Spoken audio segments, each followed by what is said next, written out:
Neredeyiz? Burası Nevroz Dağları. Çiçek açar mı? Hem de rengarenk.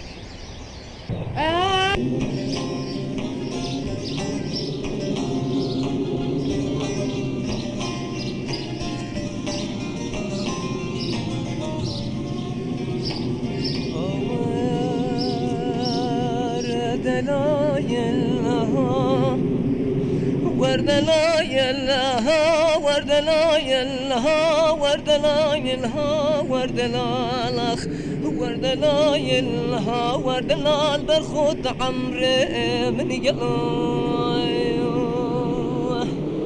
موغي قربان حمول بجري قامتنا به غازي هوالو غرام زكهلا را بسري خبدا سريج يا غدلا حيران Hamo!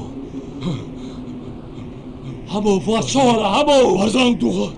Mesel mi? Namusa malisin ahamo! Aha caş! Beskele. Merducu kuştun! Mesel mi lo? Beskele lo. Mesel! Beskele lo. Üstünü kemişi moğe bu lo! Tuşu bu kuşa lo! Deno! Bu çıtır kıymış hem o hep. Büyüğümüze kandık, karımızdan olduk. Halepçe'ye koştuk. Buralar Halepçe olmuş.